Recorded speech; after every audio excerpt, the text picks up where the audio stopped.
The U.S. has quietly deployed a new attack aircraft to Central America, an AC-130J, known as the Ghostrider, because, of course, all cool aircraft should have super cool nicknames. It's built for precision strikes. Now, at the same time, American bombers are patrolling near Venezuela's coast, and Caracas is responding by scrambling its own fighter jets. We'll look at the buildup and what could come next.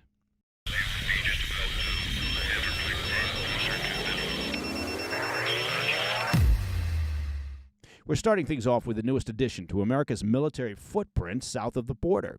As we've been tracking in recent weeks, Washington's presence in the Caribbean has expanded faster than at any point since the 1980s.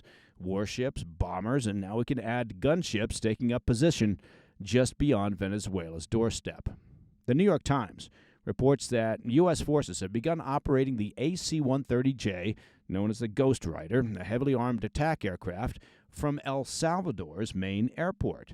Now, the AC-130 is no standard patrol plane.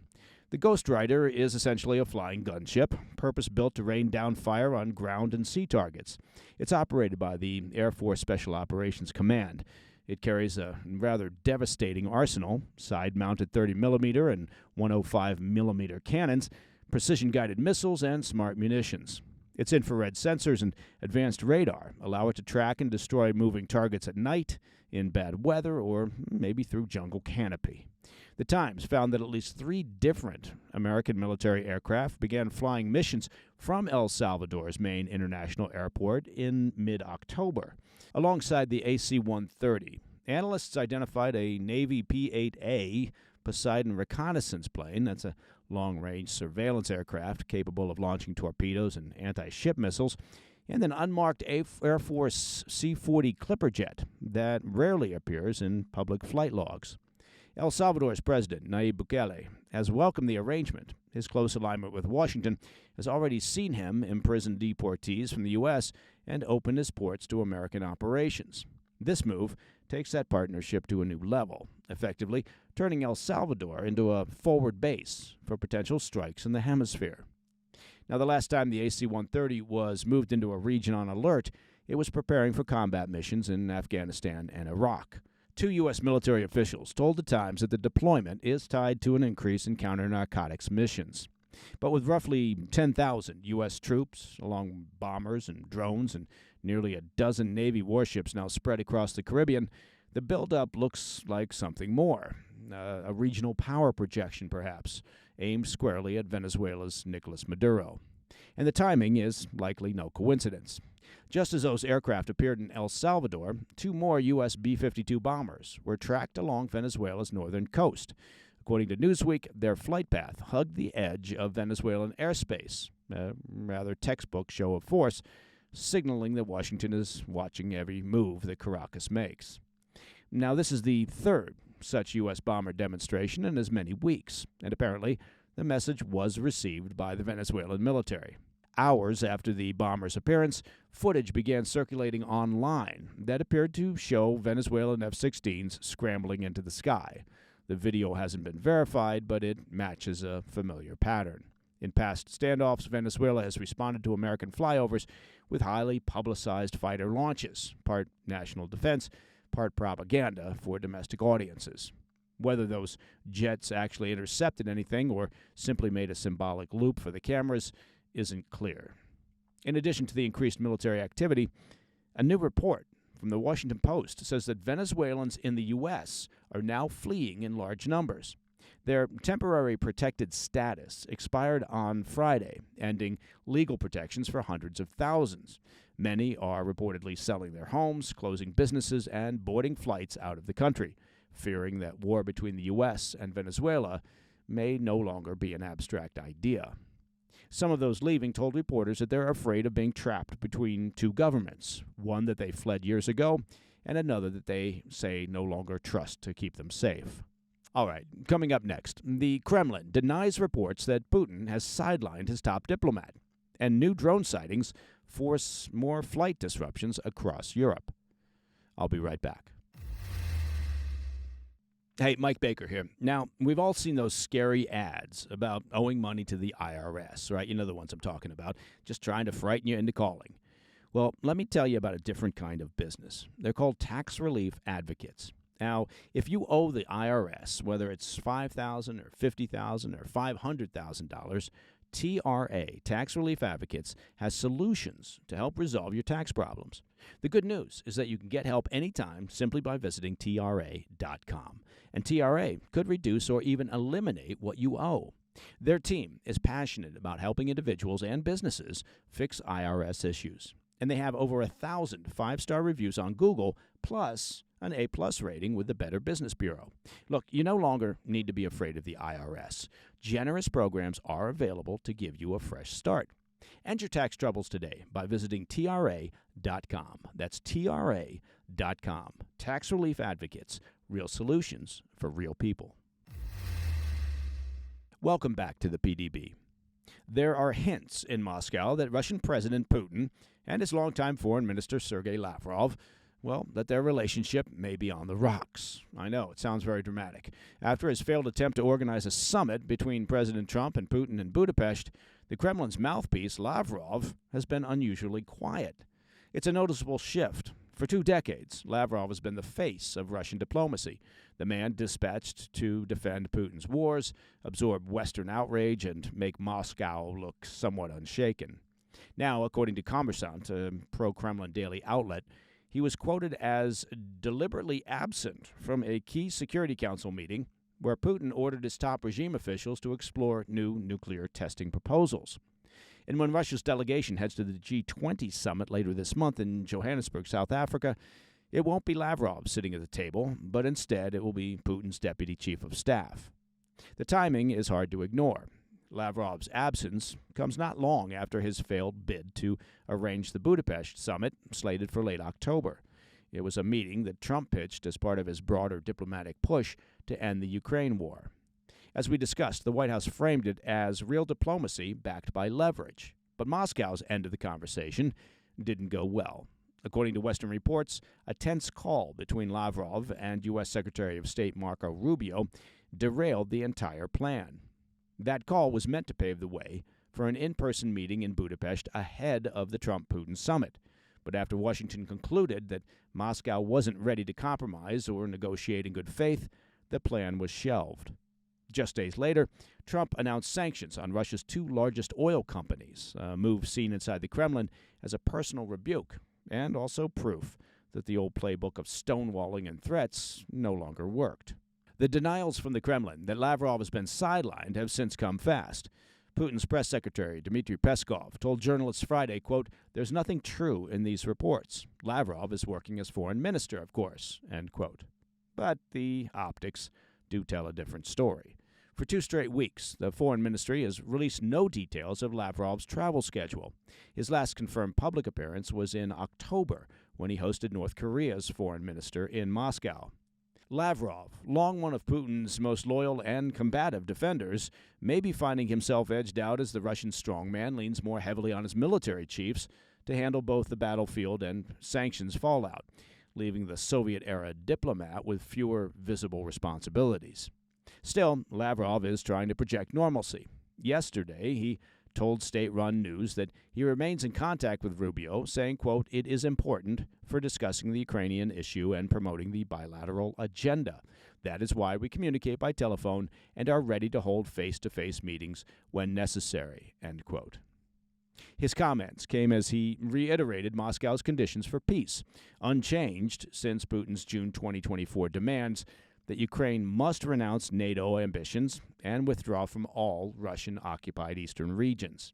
In Washington, however, Trump officials view Lavrov's statement that he's now ready to meet with Rubio as an attempt to salvage credibility after his failed effort to approach the first proposed meeting. Okay, turning now to the skies over Europe, where the story keeps repeating. Another drone over a Belgian airport grounded flights again on Friday in what was the second closure in a week amid a months-long wave of incursions. Morning operations at Liège Airport came to a sudden halt when radar detected an unidentified drone entering restricted airspace. Within minutes, the airport was shut down, its runways cleared, and departures frozen. The halt lasted only half an hour, but the disruption was enough to rattle Belgian and European Union officials already on edge. As our regular PDB listeners are aware of by now, it's a familiar pattern. Drones appearing over airports and military installations across the continent, at times weekly. Early last week, drones hovering over both Brussels and Liège forced dozens of flights to divert or cancel, leaving thousands of passengers stranded. Just days before that, 3 unauthorized drones were spotted near a Belgian military base that houses NATO's nuclear deterrent. Belgian Defense Minister Theo Franken said, quote, "What began as drones over our military bases has become a coordinated attack on civilian infrastructure across Europe." The Belgian government has since repeatedly convened emergency meetings as authorities scramble to react. The country has since accepted German military assistance, part of what is a broader push to deploy new anti-drone systems around major infrastructure sites. Franken said several European partners offered similar help as Belgium moves to reinforce its defenses amid the ongoing airspace breaches. As we've discussed, the incidents mirror a growing pattern across Europe, from Sweden and Norway to Denmark and Germany, where mysterious drones have breached airspace for months on end. Denmark's intelligence service described the incursions as a form of, quote, hybrid warfare designed to put pressure on Europe. That's according to Reuters. As for where that pressure is coming from, Brussels and its allies increasingly suspect Russian involvement. Belgian intelligence officials admit that they have no hard proof, but note the timing coincides with renewed EU discussions about using frozen Russian assets to fund Ukraine's post-war reconstruction. That plan, which is still under legal review, would transfer more than $160 billion from Moscow's frozen sovereign holdings, much of it kept in Brussels. European Commission President Ursula von der Leyen stated that the drone incursions are part of a deliberate effort, quote, to sow division within the bloc. Moscow, of course, continues to deny any connection. We have no idea what's going on. Still, EU officials increasingly view the pattern as a coordinated attempt to probe its defenses and to test Western military response times. For now, Belgian officials say they're ramping up surveillance and counter-drone systems nationwide, aware that spotting and stopping these low-cost, hard-to-trace aircraft may be Europe's toughest new security challenge. Coming up in the back of the brief, North Korea is issuing new threats after the arrival of a U.S. carrier strike group in South Korea. I'll have those details when we come back.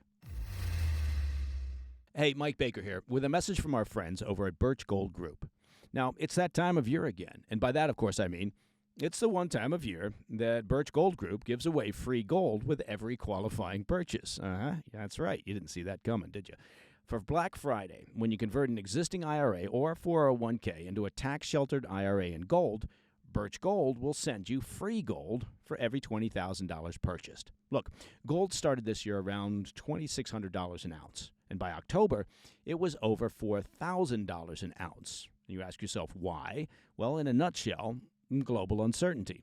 2025 has been defined by trade wars, real wars, and general uneasiness, and central banks are pulling away from the U.S. dollar as the global reserve currency. So here's a fact. Gold thrives in times of uncertainty. And if you're looking to diversify your savings, Birch Gold can help you. Plus, now through November 30th, get free gold with a qualifying purchase. Just text PDB to 989-898 to claim your eligibility and for a free information kit on gold. And remember, your opportunity for free gold with qualifying purchases ends on November 30th. So don't wait. Text PDB to 989-898 for all the details. In today's back of the brief, North Korea is at it again, threatening new strikes on its enemies after the arrival of a U.S. aircraft carrier in South Korea. It's the regime's go-to move, of course, whenever pressure builds. This time it's from new sanctions, as well as the joint U.S.-South Korea military exercises. The saber-rattling remarks, carried by the North's state-run news agency, came a day after Pyongyang fired a short-range ballistic missile into the sea off of the country's east coast. That was on Friday. The launch was timed to coincide with the U.S. Navy's deployment of the USS George Washington to Busan, and took place just over a week after President Trump completed his Asia tour. North Korea's defense minister vowed that the regime will, quote, show more offensive action against the enemy's threat on the principle of ensuring security and defending peace by dint of powerful strength, end quote. I have no idea what that means. Adding also that, quote, all threats encroaching upon the sphere of the North's security would become so-called, quote, direct targets, end quote. North Korean news said the statement was made in response to the annual South Korea-U.S. Security Consultative Meeting and the carrier's arrival in port. The missile launch also followed Washington's announcement of new sanctions against 8 North Korean nationals and 2 entities accused of laundering funds tied to the regime's cyber operations. Those cyber operations are a key source of revenue for Kim Jong-un's clandestine weapons program. In the same statement, Pyongyang singled out Secretary of War Pete Hegseth's visit to the DMZ, calling it, quote, a stark revelation and an unveiled intentional expression of their hostile nature against the DPRK, end quote. Hegseth's arrival on the peninsula came ahead of high-level security talks in Seoul and was part of what Washington described as a show of unity with its ally. The Secretary of War said the alliance's core remains focused on deterring North Korea, though President Trump's administration also envisions a more flexible regional posture for American troops, one capable of responding to broader threats across the Indo-Pacific. As for Friday's missile launch, it was the latest in a rapid series of tests this year. It came just over a week after President Trump reaffirmed his willingness to meet Kim if conditions permit. It's a prospect that South Korean intelligence believes Pyongyang is quietly weighing. The deployment of the George Washington and its accompanying 5th Carrier Strike Group coincides with large-scale joint exercises known as Freedom Flag. Pyongyang routinely condemns the Seoul-Washington drill as rehearsals for invasion, while the U.S. insists they're defensive in nature. But for now, both sides remain locked in a familiar pattern. North Korean provocation met with American deterrence, but with one key difference this time. The Trump administration has left open the door to renewed diplomacy with the North. And that, my friends, is the President's Daily Brief for Monday, the 10th of November. Now, if you have any questions or comments, please reach out to me at pdb@thefirsttv.com. And I hope you had a chance to catch the latest episode of our extended weekend show. That, of course, would be the PDB Situation Report. It was, as they say, a barn burner. If you missed it, well, don't fret. You can catch it and past episodes on our YouTube channel. Just head over to YouTube and search @President's Daily Brief. And while you're there, well, you might as well subscribe. I'm Mike Baker, and I'll be back later today with the PDB Afternoon Bulletin. Until then, stay informed, stay safe, stay cool. Hey, Mike Baker here. Let me take just a moment of your time to talk about your security, specifically your online security, and a great company called Delete Me that's out there working hard to keep you safe online. Look, Delete Me makes it easy, quick, and safe to remove your personal data online at a time when surveillance and data breaches are common enough to make everyone vulnerable. Delete Me sends you regular personalized privacy reports showing what information they found, where they found it, and what they've removed. If you're like me, you care about protecting your personal data. That is incredibly important. And I know that Delete Me helps us stay ahead of threats like identity theft and doxing by removing information from data broker sites. Take control of your data and keep your private life private by signing up for Delete Me. Now at a special discount for our PDB listeners. Get 20% off your Delete Me plan when you go to joindeleteme.com/brief and use promo code BRIEF at checkout. Again, the only way to get 20% off is to go to joindeleteme.com/brief and enter code BRIEF at checkout. One more time, joindeleteme.com/brief, code BRIEF. Hey, thanks for tuning in. If you enjoyed this video, don't forget to hit that like button and leave a comment, a really positive, nice, and kind comment. That would be appreciated. And if you're not already subscribed to our channel, make sure to subscribe and turn on notifications so you don't miss any of our daily updates.